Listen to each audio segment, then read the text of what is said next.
I read a blurb on Seth Godin's blog recently that I want to share with you and then expand on together.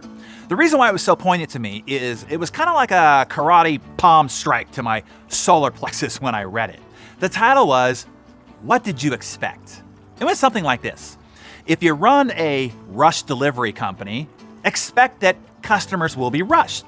If you run a health food restaurant, expect that your customers will be finicky about the ingredients that you use. If you run a preschool, expect that your users will act like little children at times.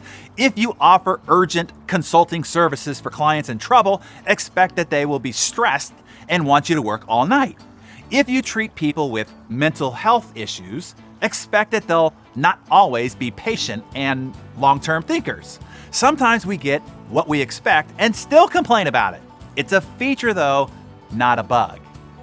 At the time that I read it, I had been frustrated why my team wasn't stepping up to lead enough, why they weren't thinking about what's next instead of what was just right in front of them, why they weren't acting more like owners. But what did I expect when I employed an A-team who worked for our company? At the same time, I was bugged that my wife was so sensitive and needy for my time and attention. But what did I expect when I got married?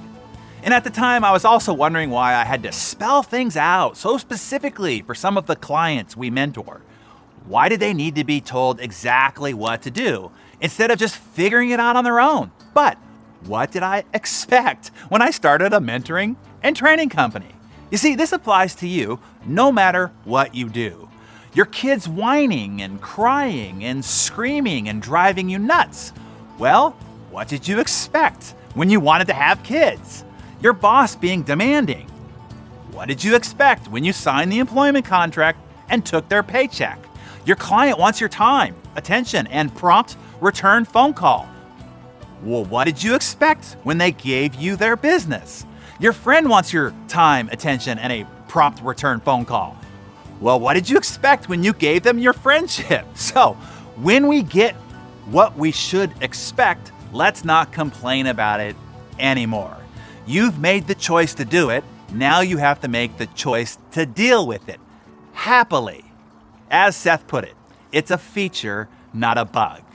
So share with us, what did this remind you of? Based on what you do or the other choices you've made on how you live, what perceived negatives do you have to just expect as part of the deal? Notate that in your Darren Daily Journal and tell us your comments in the comment section below.